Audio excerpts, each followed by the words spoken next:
वरिहन्ताणम् नमो सिद्धाणम् नमो वायुर्याणम् नमो वैजयाणम् नमो लोये सवसागुणम्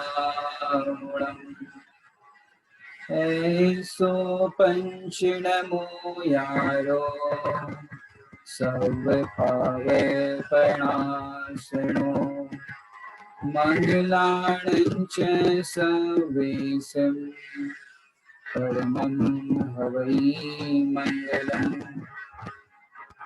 आध्यात्मिक जैन रामायण पर हमारी चर्चा चल रही है, जिसमें हमने अब तक बहुत सारे सर्गों को देखा। विभीषण, सुग्रीव, हनुमान आदि प्रमुख राजाओं ने मिलकर राम से प्रार्थना की, हे नाथ, हम पर कृपा कीजिए, हमारी प्रार्थना स्वीकार कीजिए।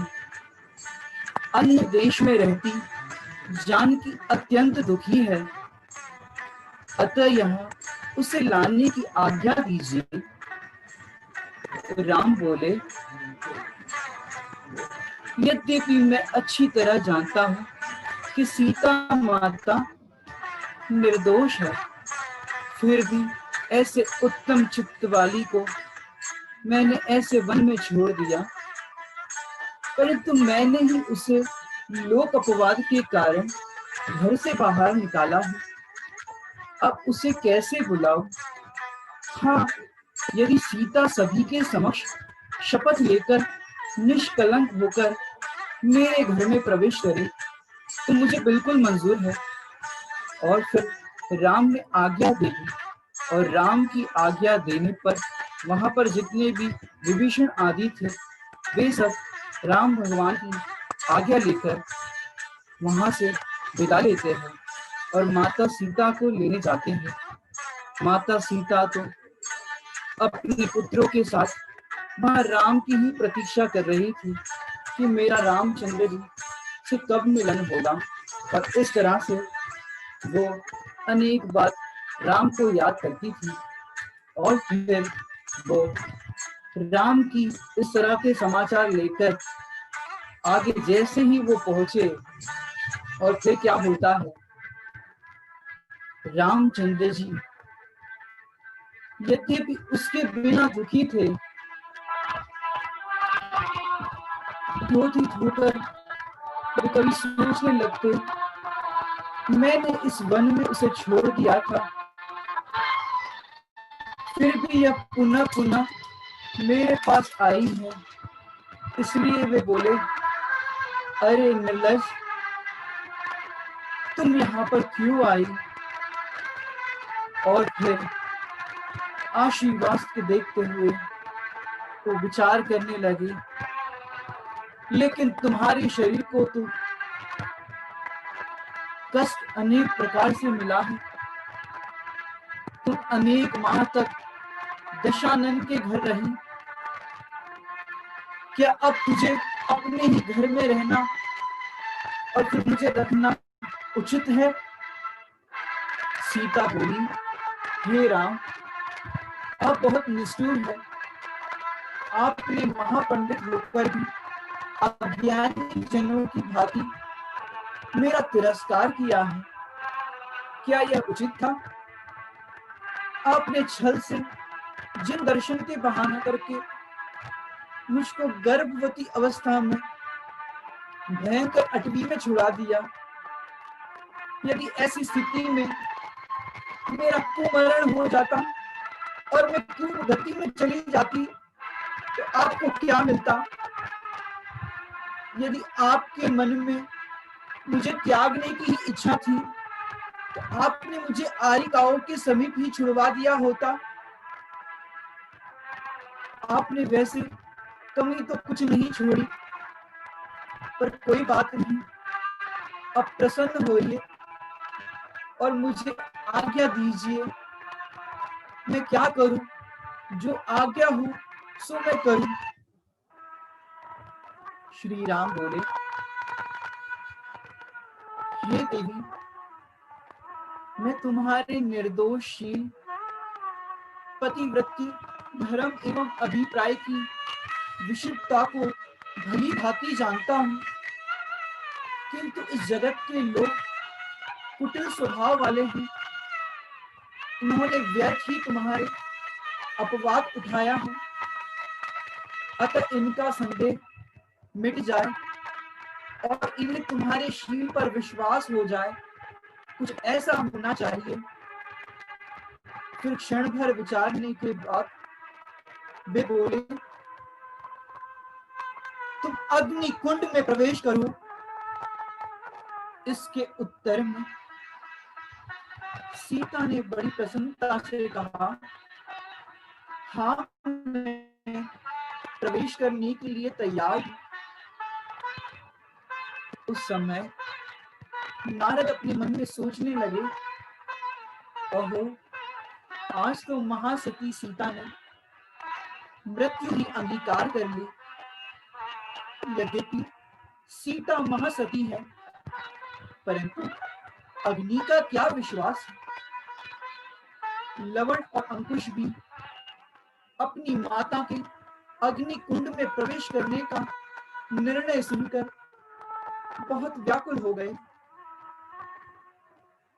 और फिर राम ने अपने सेवकों को आज्ञा दे दी, 2 पुरुष प्रमाण गहरी और 300 हाथ लंबी चौड़ी एक चौकोर खाई खोदो और उसे सूखे ईंधन, चंदन, कृष्णा गुरु आदि से भरकर उसमें अग्नि प्रज्वलित करो।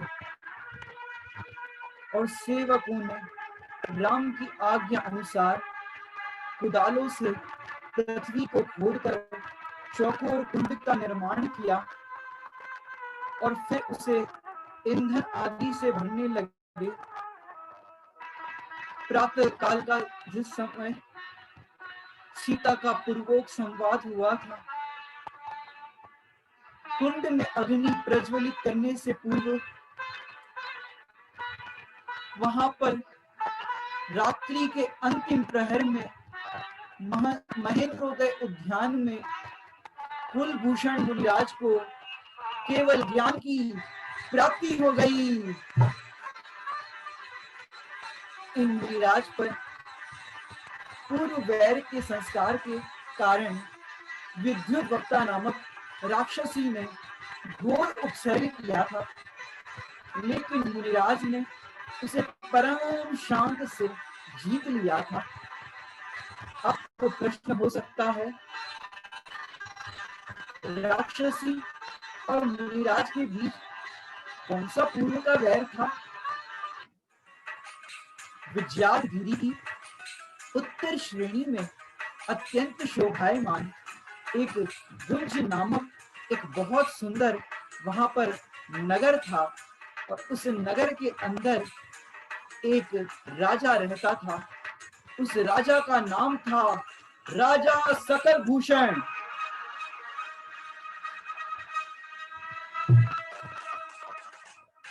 और वो राजा न्याय प्रिय था। उसकी 8 स्त्रियां थी, जिनमें किरणमाला बहुत ही गुणवान थी। एक बार किरण मंडल के अन्य रानियों के कहने से अपने मामा के पुत्र हेमशिक का चित्र बनाया। राजा सकल भूषण ने उसे देखा तो बहुत क्रोधित हुए, लेकिन अपनी स्त्रियों को समझाने से शांत हो गए। थोड़े दिनों बाद पतिव्रता किरण मंडला पति सहित विश्राम कर रही थी। प्रमाद में सोते सोते उसने हेमशिख बोला। यद्यपि किरण मंडला हेमशिख को अपना भाई समझती थी, पर सकल भूषण उसे अन्यथा समझ गए। वे रानी से विरक्त होकर संसार के स्वरूप का विचार करने लगे और उन्होंने ये भिक्षा अंगीकार कर दी। रानी किरण मंडला भी आर्य का माताजी हो गई, लेकिन उसके मन में अपने पति के प्रति द्वेष भाव रहता था कि उसने मुझ पर मिथ्या दोष लगाया। अंत में वह मरकर विद्युत वक्त्रा नामक अर्थात राक्षस जाति की व्यंकरी देवी हो गई। और फिर पूर्व वैर के कारण यह राक्षसी कुलभूषण मुनिराज को अनेक प्रकार से उपद्रव करके वन के अंदर जब आहार हेतु जाए तो आहार में नाना प्रकार के अंतराय उपस्थित कर देती। एक दिन तो ऐसा हुआ कि वे मुनिराज के कायोत्सर करके खड़े थे कि इस राक्षसी ने शोर मचाया कि यह चोर है, और तब दुष्ट लोगों ने मुनिराज का अपमान किया और रात्रि में वे ही कुलभूषण मुनिराज प्रतिमा योग धारण करके अयोध्या नगरी के बाहर महेंद्रोदय उद्यान में विराजमान थे कि विद्युत वक्त्रा राक्षसी ने उन पर भयंकर उपसर्ग किया। लेकिन मुनिराज का मन नहीं डिगा। अनेक प्रकार के सर्पों का वहां पर उपद्रव किया, पर मुनिराज तो अपने स्वरूप में लीन थे, ध्यान में लीन थे। उस जंगल के अंदर भयंकर आवाजें करी, लेकिन मुनिराज तो अपने में इतने स्थिर हो गए और मुनिराज ने आत्मा ज्ञान की गहनता से केवल ज्ञान की प्राप्ति कर ली। बोलो कुलभूषण मुनिराज की। और फिर केवल ज्ञान होने पर क्या होता है, भगवान के दर्शन हेतु चारों निकाय के देव वहां आए। जब वे देव आकाश से नीचे उतर रहे थे तब अयोध्या नगरी में सीता के अग्नि परीक्षा हेतु अग्नि कुंड तैयार हो रहा था। उसे देखकर मेष केतु नामक एक देव ने इंद्र से ऐसा कहा, हे देव, इस नगरी के अंदर देखो क्या हो रहा है। और वह देव नीचे देखने लगा, अरे यहाँ पर तो सीता पर संकट है। और फिर उन्होंने बती है अत्यंत निर्मल चित्त वाली श्राविका है, उस पर ऐसा उपद्रव तो नहीं होना चाहिए। इंद्र ने उसे आज्ञा दी, हे मेषकेतु, तू एक काम कर, मैं तो सकल भूषण केवली के दर्शन हेतु जाता हूँ और तुम यहाँ से इस महासती के उपसर्ग दूर करो। उसने कहा, जो आज्ञा स्वामी। और फिर उपसर्ग दूर करने के लिए मेषकेतु अग्निकुंड के ऊपर बराबर आकाश में विराजमान हो गया और वहां पर माता सीता अग्निकुंड में प्रवेश करने के लिए तैयार हो गई। फिर मुनि सूर्य भगवान का ध्यान करके और पंच परमेष्टि को प्रणाम करके तथा सब जीवों के प्रति क्षमा भाव धारण करके और फिर माता सीता अग्नि कुंड में प्रवेश होने के लिए तैयार हुई और विचार किया, यदि मैंने मन से, वचन से, काय से, स्वप्न में भी राम के अतिरिक्त अन्य किसी पुरुष को नहीं देखा है, यदि मैं झूठ बोलती हूँ तो यह अग्नि की ज्वाला कुछ क्षण मात्र में मुझे जला दे। और क्या कहूं, इस तरह से वो विचार करने लगी। और फिर उसने अग्नि की ज्वाला से कहा, हे अग्नि की ज्वाला, यदि मैं झूठ बोल रही हूं तो मुझे क्षण मात्र में भस्म कर दे। मैं यह जानती हूं कि अग्नि का स्वभाव तो जलाना है, वो तो जलाकर ही रहेगी। लेकिन आज सीता का शरीर जल गया तो आने वाले भविष्य में शील पर कोई विश्वास नहीं करेगा। और वो जैसे ही अग्नि कुंड में प्रवेश होने के लिए तैयार हुई, स्वर्ग के देव ये चित्र देख रहे थे, वे घबरा गए। जैसे ही सीता माता अग्नि कुंड में प्रवेश किया तो क्या हुआ कि वहां पर अग्नि कुंड सरोवर से भर गया और वहां पर माता सीता को देवों द्वारा बहुत ही सुंदर तालाब की रचना हो गई। और फिर देवों ने उसे एक आकाश के ऊपर, पानी के ऊपर कमल में विराजमान कर दिया और सीता जी को वहां पर बैठा दिया। सारे नगर के लोग ये आश्चर्य देख करके चकित हो गए और धन्य है सीता, धन्य है सीता, ऐसे जय जयकार करने लगे। और फिर रामचंद्र जी को भी अत्यंत खेद हुआ, अरे मैंने अपनी सीता को व्यर्थ ही इतना सताया। और रामचंद्र जी क्षमा मांगने सीता के पास पहुंचे, घुटने टेक कर। अब वो कहने लगे माता सीता से, अब चलो सीते, सुख के दिन आए, अब घर चलो। ये सुन के सीता फूट फूट कर रोने लगी, तुमने तो मुझे खिलौना बना दिया। कभी कहते हो घर चलो, कभी कहते हो जंगल चलो। तुमने उस दिन नहीं सोचा एक किसी के कह देने से उस निर्दोष को छोड़ दिया। तुम्हें नहीं पता मैंने वन जंगल में कितने दुख उठाए। यदि मुझे कोई हिंसक पशु उठाकर ले गया होता तो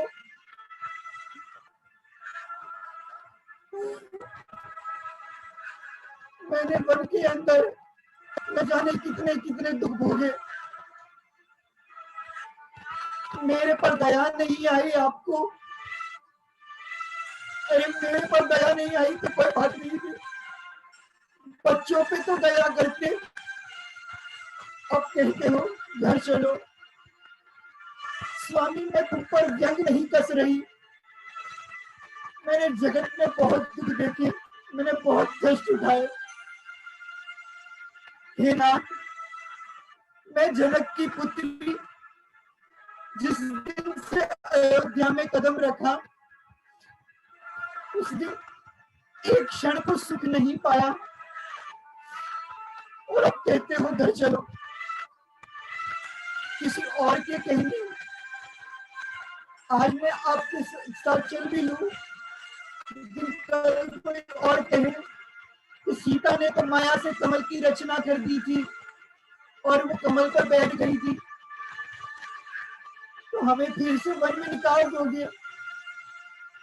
अब तो मैं ऐसे घर में जाऊंगी जहां से मुझे कोई दोबारा वापस नहीं निकाल सके।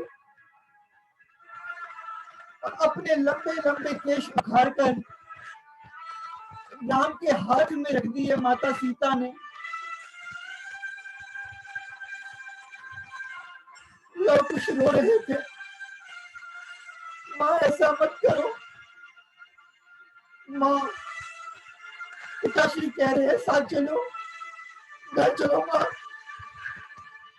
लेकिन सीता ने कहा अब मैं इस संसार के स्वांग को देखकर थक गई हूँ, जिसे जगत विवाह कहता है।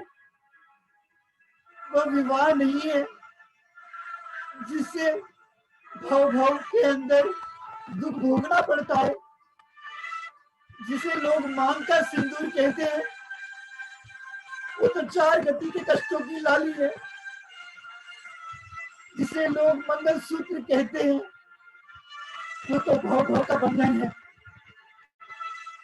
जिसे लोग भोग कहते हैं, वो तो रोग है।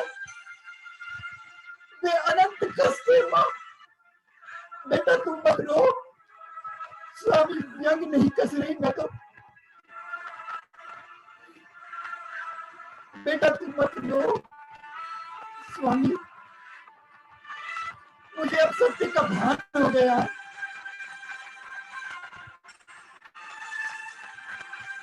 मैंने सीता जी पर्याय को पाकर महान कष्ट भोगे। अब ये कष्ट हमसे नहीं सहे जाते। इतनी पराधीनता। मैंने पूर्व में ऐसा कोई अपवाद किया होगा जो मुझ निर्दोष को अपवाद हुआ।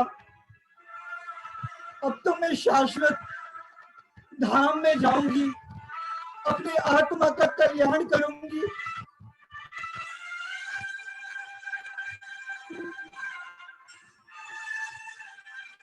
माता सीता ने अपने लंबे लंबे केश उखाड़ के रामचंद्र जी के हाथों में दे दिए। एक श्वेत साड़ी पहनकर वो पृथ्वीमती आरिका के चरणों में उन्होंने जाने का निर्णय किया। वे तो कहने लगी, अब तो मैं आरिका व्रत अंगीकार करूंगी।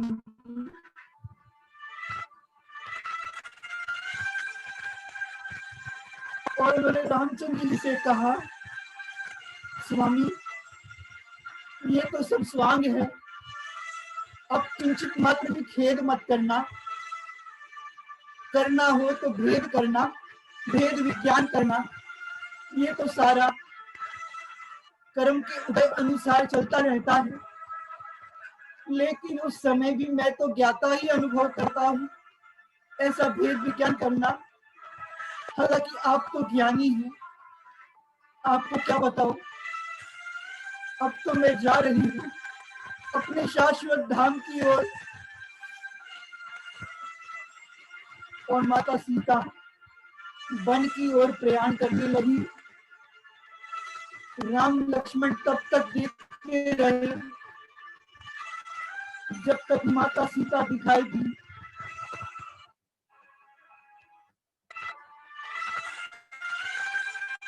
लोक में तो कहते हैं सीता पृथ्वी में समा गई, लेकिन अपने यहाँ तो कहते हैं उन्होंने पृथ्वीमती आरिका माता जी के समक्ष अनुगत अंगीकार किए।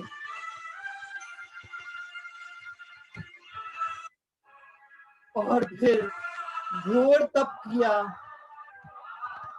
और समाधि पूर्वक देह का त्याग करके सीता का जीव 16वें स्वर्ग में आत्मा का कल्याण करने के लिए वो 16वें स्वर्ग में जा पहुंचा।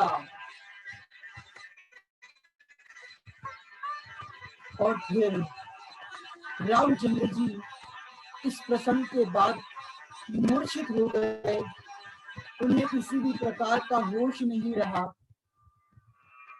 फिर जैसे धीरे धीरे उनकी मूर्छा टूटने लगी और रामचंद्र जी भी सचेत हुए। और उन्हीं के निकट एक उद्यान था। उस उद्यान के अंदर सकल भूषण केवली की गंधकुटी विराजमान थी। उनको देखकर उनका चित्त शांत हो गया। वे हाथी से उतरे और हाथी से उतरकर उन्होंने गंधकुटी के अंदर प्रवेश करने लगे। और फिर वहां पर उन्होंने गंधकुटी में प्रवेश किया और भगवंत के दर्शन किए, सकल भूषण केवली भगवान के, और उनके समक्ष 3 प्रदक्षिणा देकर हाथ जोड़कर नमस्कार किया। और वहां पर उन्होंने भगवान की दिव्य ध्वनि सुनी। दिव्य ध्वनि हो और दिव्य ध्वनि का भजन ना हो, ऐसे कैसे हो सकता है? ओमकारमयी वाणी तेरी जिन धर्म की शान है। समौ शरण देख के, शांत छवि देख के, गणधर भी हैरान है। समौ शरण देख के, शांत छवि देख के, गणधर भी हैरान है।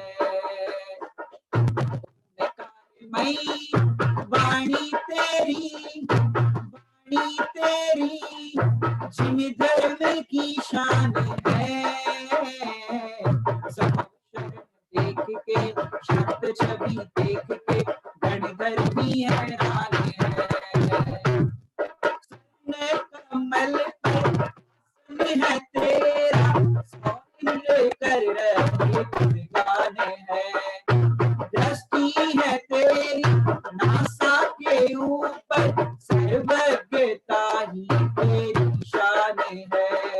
चांद सितारों में, हजारों में, तेरी यहाँ कोई मिसाल नहीं है। चार मुख दिखते शरण में, स्वर्ग में भी ऐसा कमाल नहीं है। तुमको भी मुक्ति मिले, हम सबका अरमान है। समौ शरण देख के, शांत छवि देख के, गणधर भी हैरान है। समौ शरण देख के, शांत छवि देख के, गणधर भी हैरान है। सारे फैली ये वाणी, गणधर ने गोदी से शास्त्र में। सारे जहां में फैली ये वाणी, गणधर ने गोदी से शास्त्र में। सच्ची विनय से श्रद्धा करे तो ले जाती है मोक्ष के मार्ग में। मिटाए मिटाए राग को नशाए, नशाए मिटाए राग को नशाए, इनके श्रवण से मुक्ति मिली है। सुख का ये सागर आत्म में रमण कर, आत्म की बगिया में मुक्ति खिली है। हम सब भी तुम सा बने, तुम सा बने, हम सब का वर इतना तो वरदान है। समौ शरण देख के, शांत छवि देख के, सर्वज्ञता की ये है। मैं हूँ त्रिकाली, ज्ञान स्वभावी, दिव्य ध्वनि का यही सार है। शक्ति अनंत का पिंड अखंड, शक्ति अनंत का पिंड अखंड, पर्याय का भी ये आधार है।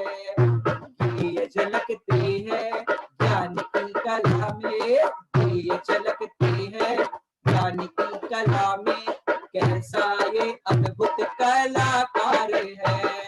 सृष्टि को पीता फिर भी अछूता, सृष्टि को पीता फिर भी अछूता, तुझ में ही ऐसा चमत्कार है।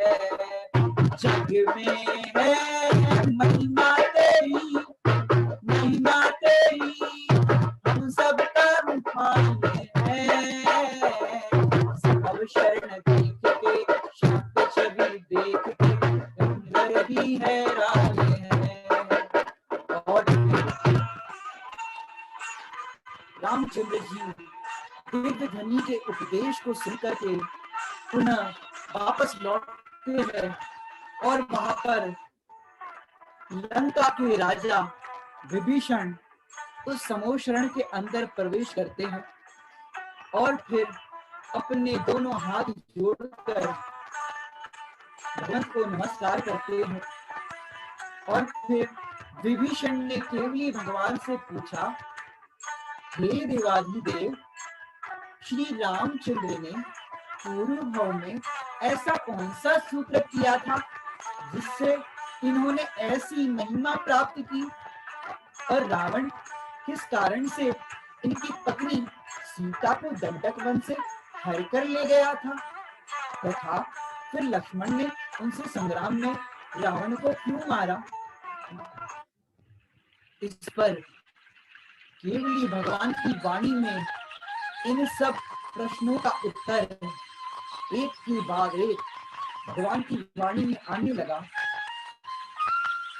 भगवान की वाणी तो निरक्षरी होती है, ओंकार ध्वनि होती है, जो सबको अपनी अपनी भाषा में समझ में आ जाती है। जो मन के अंदर प्रश्न उत्पन्न होता है उसका समाधान हो जाता है। भगवान ने कहा, हे लंकेश्वर, राम और लक्ष्मण दोनों अनेक भवों के भाई है, और रावण का जीव इसकी भी बताते हैं तुम्हें कि रावण का जीव भी लक्ष्मण से अनेक भवों में बैर के प्राप्त हुआ था। तो उसे ध्यानपूर्वक सुनो। जम्बू द्वीप के भरत क्षेत्र के एक क्षेत्र नामक नगर में नयदत्त नामक एक वणिक रहता था।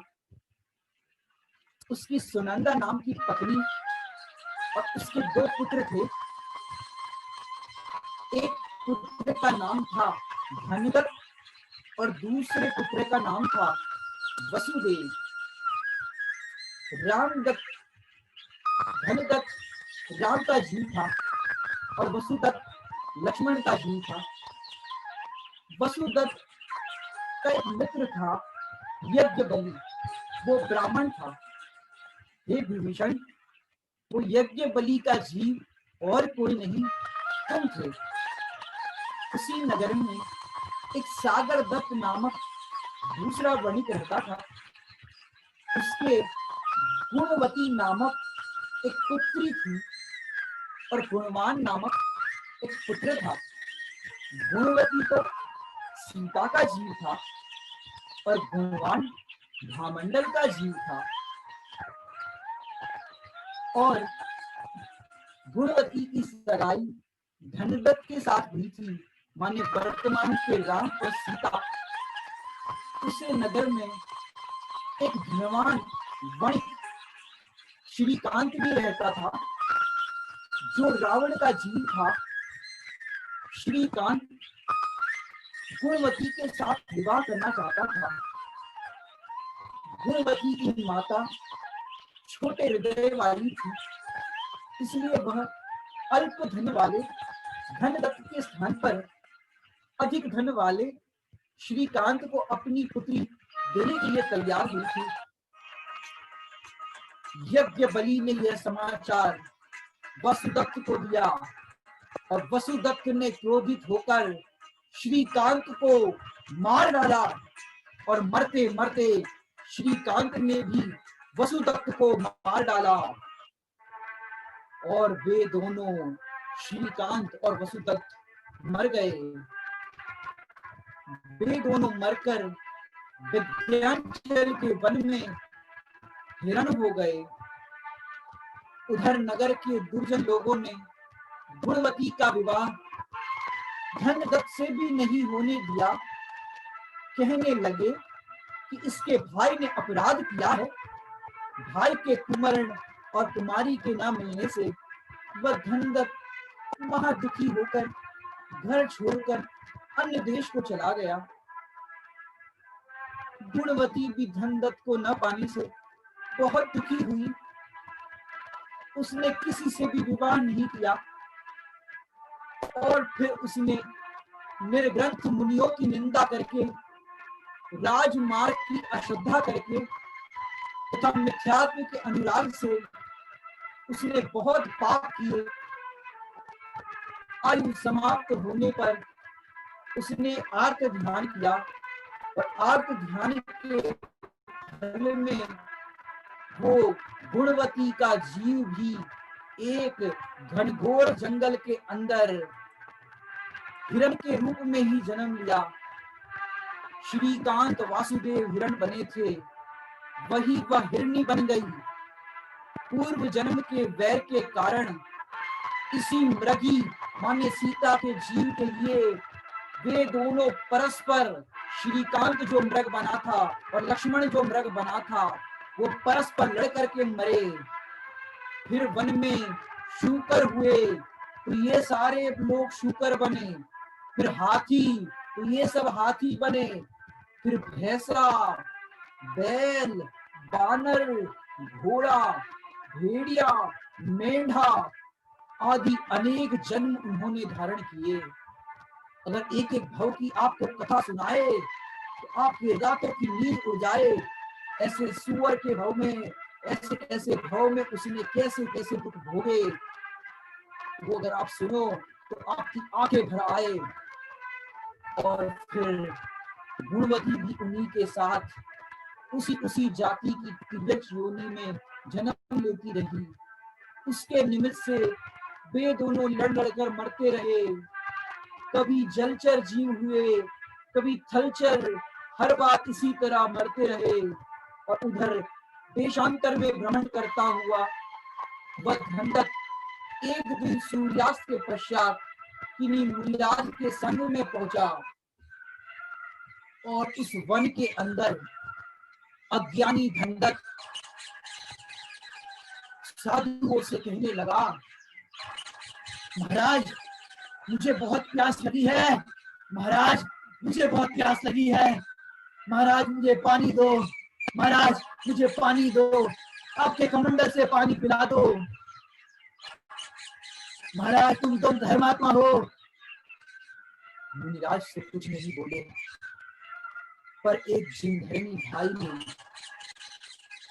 उससे मधुर वचनों के अंदर संबोधन किया। अज्ञानी धनदत्त को सच्चे मुनिराज का स्वरूप पता नहीं था, इसलिए मुनिराज से पानी की याचना करने लगा। मधुर वचनों से उस श्रावक ने समझाया, हे मित्र, रात्रि में तो अमृत भी पीना नहीं चाहिए, जल की तो बात ही क्या। रात्रि में आहार में मांस का दोष लगता है और रात्रि में जल पीने पर खून पीने बराबर दोष लगता है। अतः ऐसी प्रवृत्ति ना करो जिससे भव सागर में कष्टों को भोगना पड़े। ऐसे जिनधर्मी पुरुष की ऐसी बात सुनकर धनदत्त अत्यंत शांत हो गया। उसकी शक्ति अल्प थी, अतः वह तो मुनि नहीं बन सका, किंतु अनुव्रति श्रावक हो गया और जीवन के अंत में समाधि मरण करके सौधर्म स्वर्ग में महारिद्धिधारी वो देव बना और उसके आराधना की कथा प्रारंभ हुई। देखो, जीव आराधना करता है तो आराधना का फल कैसा आता है।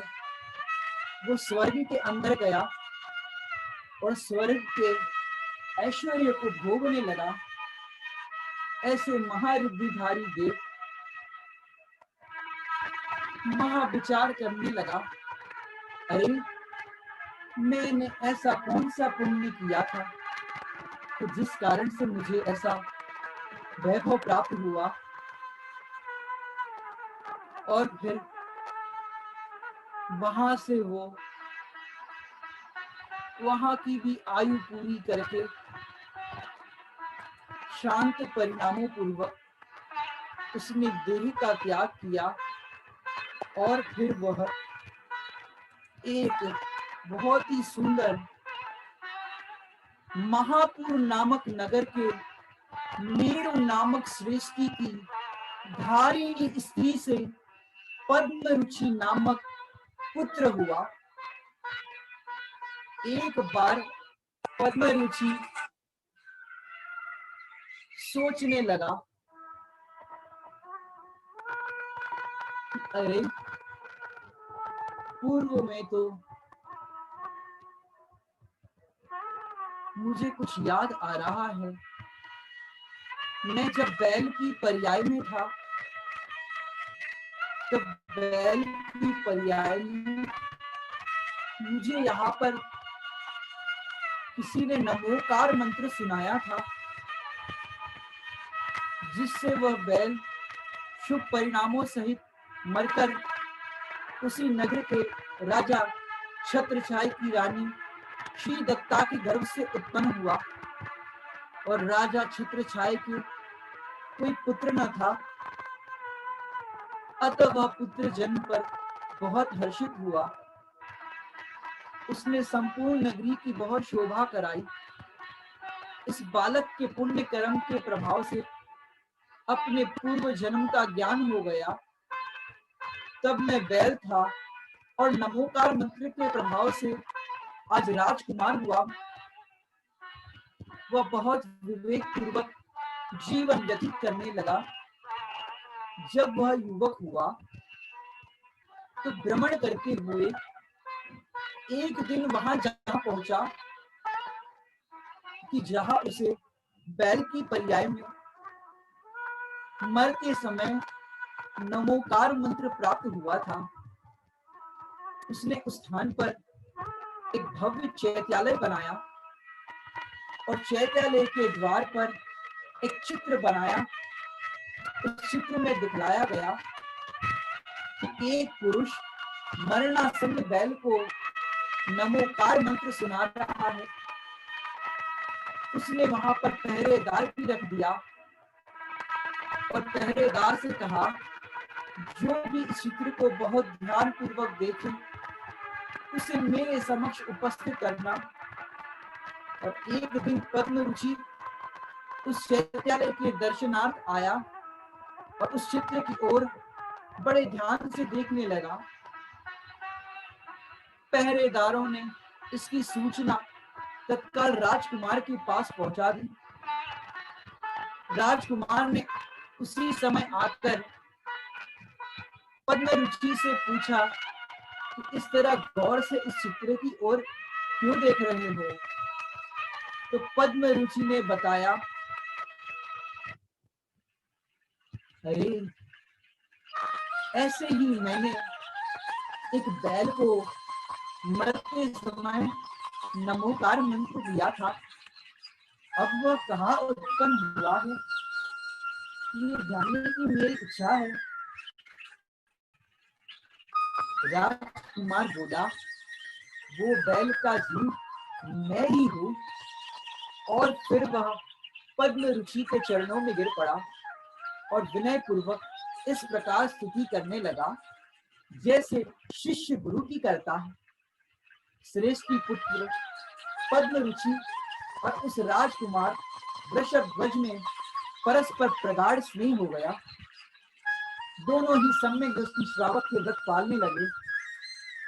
जगह जगह उन्होंने जिनेंद्र भगवान के विशाल चैत्यालय बनवाए और अंत में समाधि मरण करके दोनों ही दूसरे स्वर्ग में देव हुए। वे दोनों ही वहां भी परम मित्र रहे। वहां से आकर पद्मरुचि का जो झील है, वो पश्चिम विदेह के अंदर एक बहुत सुंदर नगर था। उस नगर के अंदर विज्ञान पर्वत पर नंदाव्रत नगर के राजा नंदीश्वर के नयनानंद नामक पुत्र हुआ। किसी समय राजा नयनानंद भोगों से विरक्त हो गया और महामुनि दशा धारण करके घोर तप करने लगा। समाधि मरण द्वारा चौथे स्वर्ग में देव हुआ। वहां से आकर पश्चिम विदेह की क्षेत्रपुरी नगरी के राजा विपुल वाहन के श्री चंद्र नामक पुत्र हुआ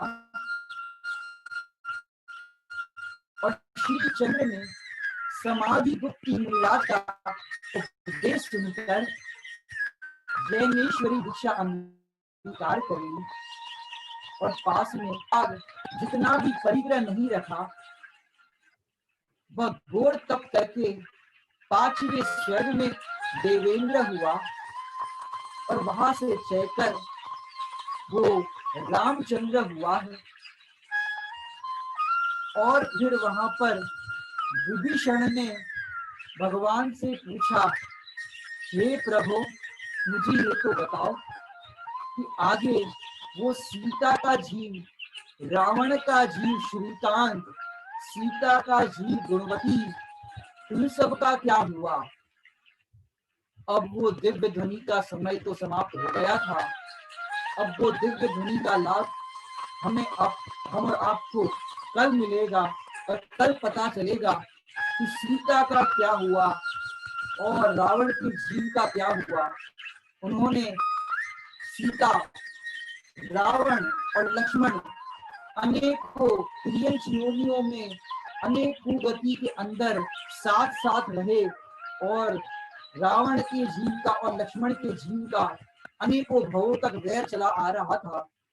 अब उनके आगे की वृतांत क्या हुआ उनके पूर्व भव में, ये हम आपको कल बताएंगे। ओम नमः सिद्धेश्वर।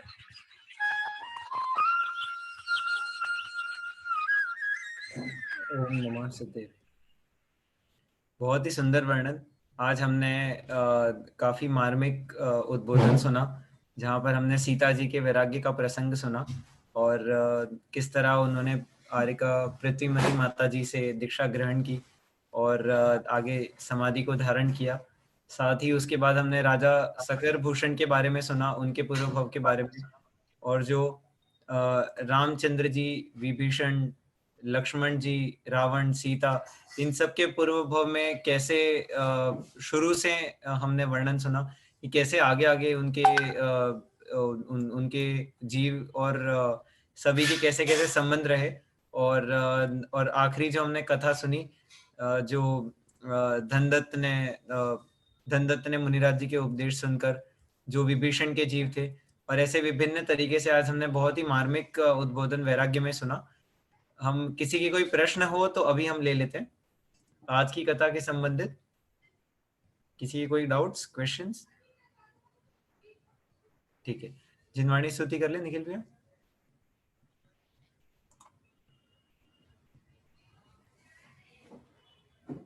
आपकी आवाज। हाँ, अच्छा।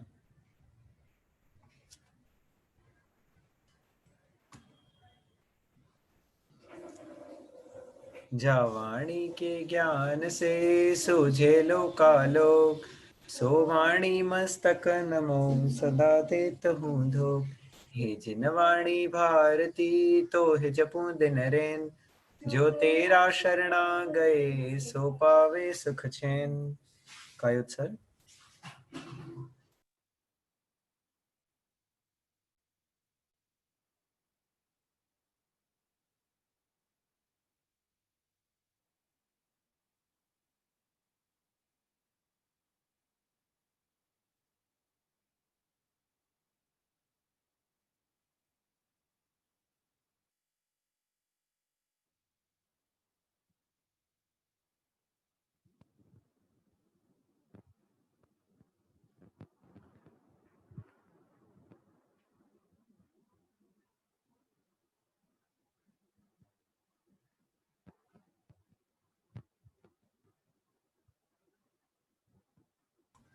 बोलिए द्वादशांग जिनवाणी मात की जय। सनातन दिगंबर जैन धर्म की जय। ढाई द्वीप में 3 कम 9 करोड़ मुनि भगवंतों की जय। आचार्य भगवंत 108 श्री विशुद्ध सागर जी गुरुदेव की जय। ओम नमः सिद्धेश्वर। हाँ, आज के जो हमारे प्रश्न हैं उसके पहले एक छोटी सी अनाउंसमेंट। परसों 22 तारीख को सैटरडे को आओ प्रतिक्रमण करें, ये 2 घंटे का हमने एक आयोजन किया है, जिसमें जो हमारे संस्कृत क्लास की जो हमारे प्रोफेसर हैं, दीदी हैं, डॉक्टर तेजस्विनी दीदी, वो प्रतिक्रमण करते हैं प्रतिदिन, और बृहद प्रतिक्रमण जो संस्कृत प्राकृत में है वो, और उसमें ही साथ साथ हिंदी का अर्थ समझाते हुए हम वो प्रतिक्रमण करेंगे। समय रहेगा शनिवार को, ये आने वाली शनिवार को 22 तारीख को शाम को 7 से 9 बजे तक। इसका मूल उद्देश्य यही है, हमने इसे 10 लक्षण पर्व के पहले इसलिए रखा है ताकि 10 लक्षण पर्व में सभी की ये भावना होती है कि प्रतिक्रमण और सामायिक वे लोग करें। तो क्योंकि हम प्रतिदिन करते नहीं हैं पूरे वर्ष में, इसीलिए कुछ लोगों को हैबिट नहीं होता है या ख्याल नहीं होता है कि कैसी विधि होती है और क्या करना चाहिए और प्रतिक्रमण करते समय हमारी क्या भावना होनी चाहिए। तो वो सबको बताते हुए, अर्थ बताते हुए हम बृहद प्रतिक्रमण पाठ पूरा करेंगे, और सभी लोग उसमें जरूर पधारें। उसका एक बार टाइम और डिटेल्स हम आपको फिर से एक बार ग्रुप में भेज देंगे, और आप दूसरे सभी साधर्मियों को फॉरवर्ड कर दीजिए। एक ही दिन का ये प्रतिक्रमण का क्लास रहेगा, शाम को 7 से 9, और एक बार आप ये सीख जाएंगे उसके बाद आप खुद से भी पूरे 10 लक्षण पर्व में कर सकते हैं। ये हमारा उसके पीछे का उद्देश्य है। ठीक है, आज की क्वेश्चंस स्टार्ट करें निखिल भैया। ओके ओके, अच्छा, पहला प्रश्न, जब सीता जी की अग्नि परीक्षा का समय था, उसी समय एक मुनिराज थे जिनको केवल ज्ञान की प्राप्ति हुई थी, तो उन मुनिराज का नाम क्या था? हाँ, श्वेता दीदी। कुलभूषण मुनिराज। बहुत बढ़िया उत्तर।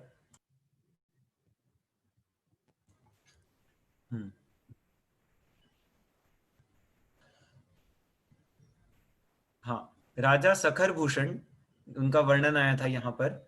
राजा सखर भूषण, उनको, हाँ, सकल भूषण, सकल भूषण, सकल सकल भूषण, राजा सकल भूषण को अंत में जब कहानी उनकी चल रही थी उस समय अंत में उनको वैराग्य का प्रसंग आया।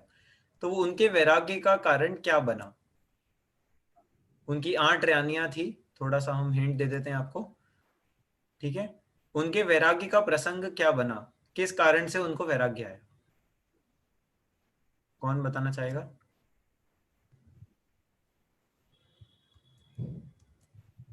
सभी लोग याद कर रहे हैं या अपना नोट्स पढ़ रहे हैं?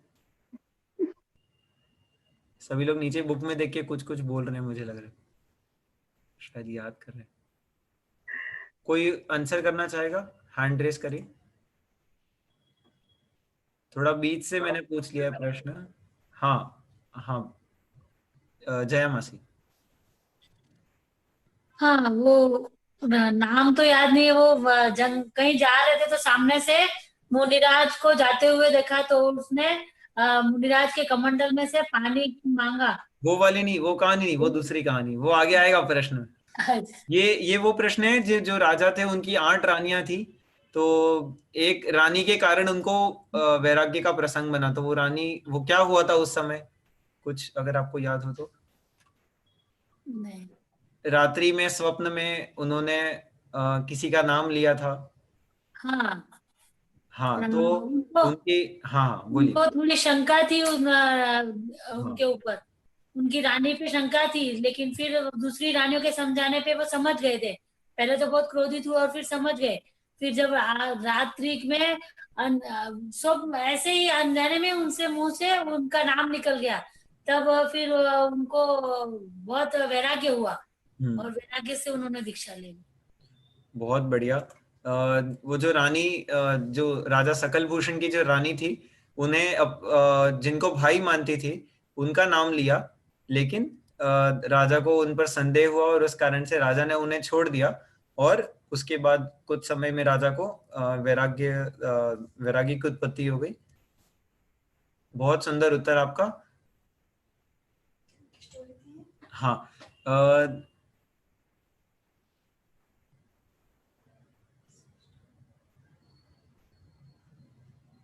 हाँ, रामचंद्र जी हाथी से कहीं पर विहार कर रहे थे और उन्होंने एक गंधकुटी देखी। वो गंधकुटी किनकी थी और उन दर्शन करने उतरे, और उसके आगे क्या हुआ शॉर्ट में? प्रश्न सही है निखिल भैया? हाँ ठीक है। हाँ हाँ,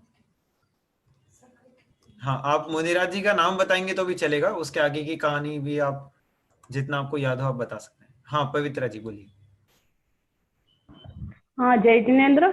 जय उस जय। गंधपुटी का नाम था अपने सकल भूषण मुनिराज की थी गंधकुटी। हाँ। और फिर उन्होंने 3 प्रदक्षिणा देकर जिनेन्द्र देव के दर्शन किए। बहुत बढ़िया, बहुत बढ़िया। और बहुत अच्छा उत्तर आपका। अगला प्रश्न है, विभीषण ने सकल भूषण केवली जी से उनके गंधकुटी में कुछ सवाल पूछे, और उस समय उन्होंने ये पूरे जो रामचंद्र जी, लक्ष्मण जी और आदि, रावण, सीता, विभीषण और इन सबके पूर्व भव का वृतांत पूछा कि क्या, कहाँ से ये संबंध चले आ रहे हैं। तो उन्होंने जब कहानी की शुरुआत की, जब जो आगम वाणी में आया, वो कहाँ से वो आपको बतानी है, जो पूर्व भव का पहला भव बताया गया था।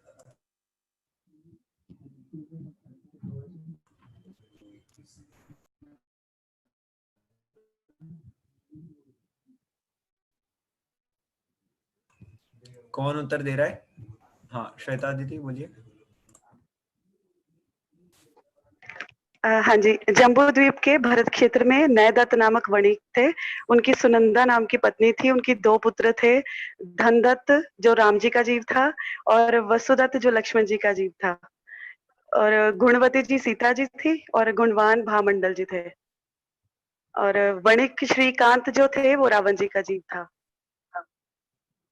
ठीक है। बहुत बढ़िया उत्तर आपने, एग्जैक्टली सभी नाम लिखे और उनके वर्तमान के भव भी लिखे हैं। आपको कहानी याद है दीदी उसके बाद क्या हुआ था? हाँ जी, हाँ हाँ जी। श्रीकांत जी का गुणवती जी से विवाह, श्रीकांत जी चाहते थे कि गुणवती जी से मेरा विवाह हो जाए। और वसुदत्त ने श्रीकांत को मतलब दोनों की आपस में लड़ाई हुई और दोनों ने एक दूसरे को मार दिया था। मरकर वो दोनों हिरण बने थे। और जो गुणवती जी थे उनका विवाह धनदत्त जी से नहीं हो पाया था, क्योंकि उनके भाई ने उनका श्रीकांत जी का वध किया था, इस वजह से। तो आयु समाप्त के बाद आद्र ध्यान करके वो सीता जी भी हिरणी का रूप में जन्म लिया था उन्होंने। आगे बताऊं? हाँ हेलो। बहुत, हाँ बहुत सुंदर उत्तर आपने पूरा बता दिया। बहुत अच्छा उत्तर दिया आपने, एकदम डिटेल्ड में। आप सभी ने उत्तर लिखे भी हैं, हमें पता है। ऐसे ही आप लोग जुड़े रहें और पूरे ध्यान से कक्षा सुनते रहें। आखिरी प्रश्न आज का, जो धनदत्त के जीव थे उन्होंने मुनिराज जी के उपदेश सुनकर क्या किया? धनदत्त के जीव उन्होंने मुनिराज जी के उपदेश सुन के क्या किया? तो आपको एक हिंट दे दें कि ये धनदत्त के जीव विभीषण के जीव थे। तो अभी अगर किसी को याद आया हो शायद। ये कहानी आखिरी में लिया था भैया ने, लास्ट 10 मिनट्स में ये कहानी आई थी। कोई आंसर करना चाहेगा?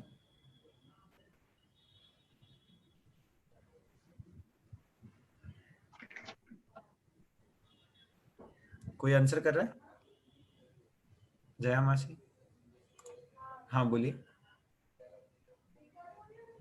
बैल, उनको बैल ने नमोकार मंत्र, मरते हुए बैल को नमोकार मंत्र सुनाया था, तो उससे वो स्वर्ग में देव हुए थे। और फिर वो जब फिर आगे जाके उन्होंने, फिर जब याद आया कि उन्हें कि हाँ मैं पूर्व में बैल था और मुझे मरते समय वो नहीं। नहीं ये नहीं है ना निखिल भैया?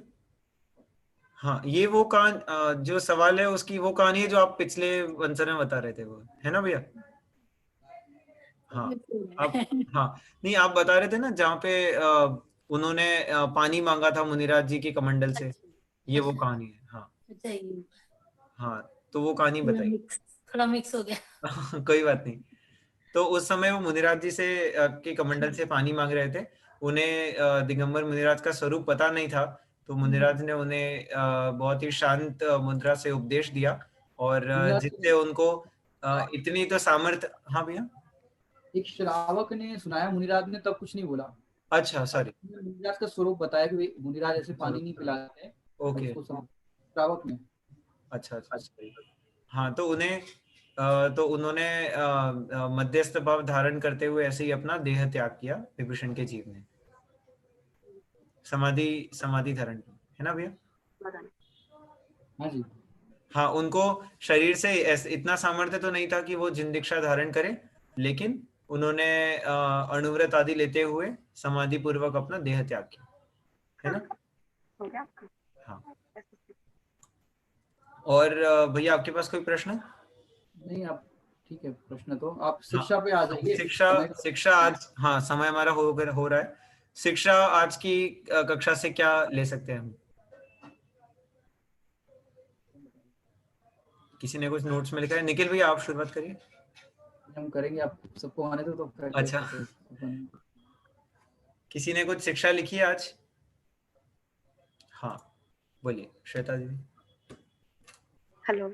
हाँ जी, तो मतलब जैसे सीता जी को, राम जी को, लक्ष्मण जी को, रावण जी को भव में इतना भ्रमण करना पड़ा, तो हमें किसी के साथ भी कभी भी इतना वैर नहीं रखना चाहिए कि भव में हमें उनके साथ किसी भी रूप में, हमें किसी भी जीव, कोई भी जीव बन के हमें उनके साथ ऐसे भटकना पड़े। बहुत ही बढ़िया। और किसी ने कुछ सीख लिखी है?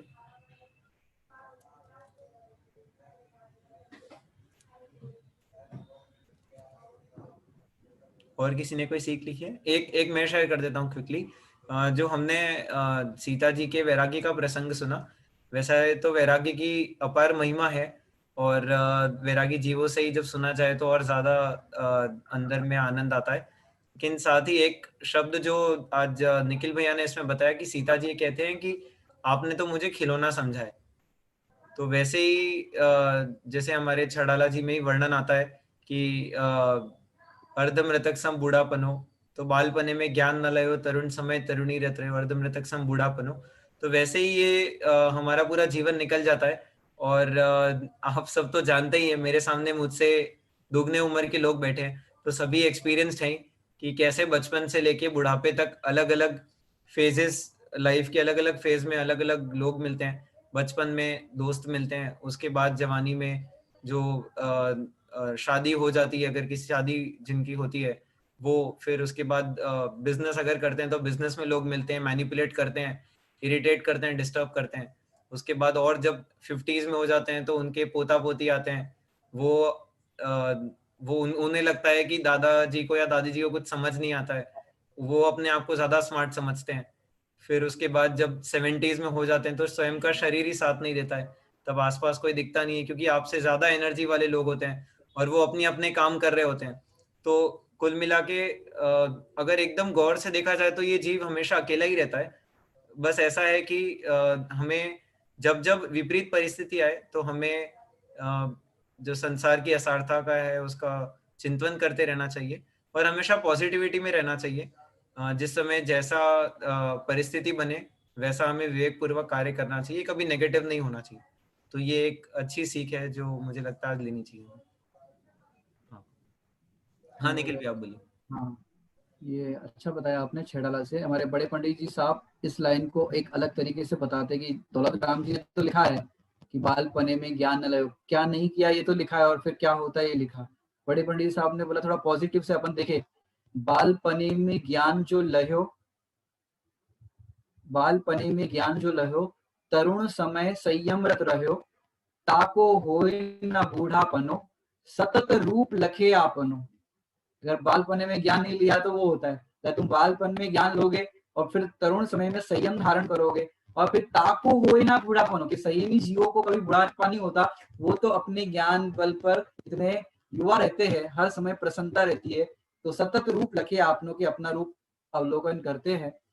दूसरी शिक्षा एक मैं इसमें मेजर बताना चाहूंगा कि जैसे सीता जी की अग्नि परीक्षा हुई, तो इससे क्या पता चला, अग्नि परीक्षा उन्होंने पास कर दी, मतलब देवों द्वारा उनका जो उपद्रव हुआ था या अग्निकुंड बनाया था, वो अग्निकुंड जल में परिवर्तित हो गया। इससे क्या सिद्ध हुआ कि भाई सीता जी शीलवती है और वो निर्दोष है, किसी भी प्रकार का दोष नहीं लगा है।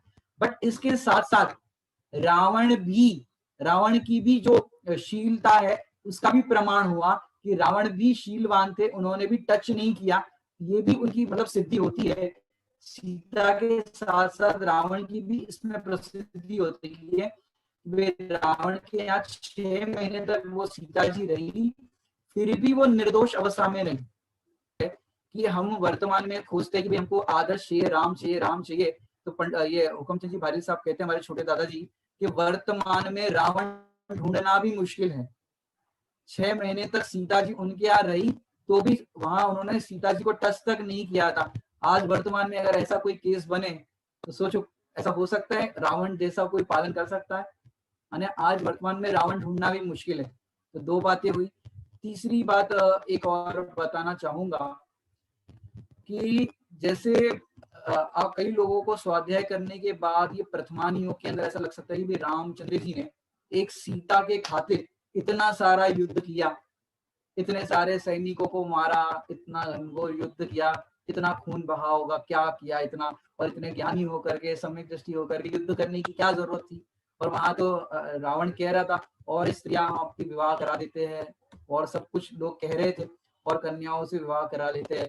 तो उन्होंने इतना सारा युद्ध किया, किसी को ऐसा लग सकता है। लेकिन जो धर्मात्मा होते हैं, महापुरुष माने जो महापुरुष होते हैं, वो कम में सूरा सो धम में सूरा, एक आपने लौकिक कहावत सुनी होगी, इस तरह से बोलते हैं, कम में सूरा सो धम में सूरा। और कोई मिथ्या दृष्टि की अगर कोई पत्नी हर के ले जाता तो है किसमें दम, अपनी भाषा में बोलते थोड़ा, कि जो इस तरह से कोई पावरफुल व्यक्ति के साथ भिड़ जाए।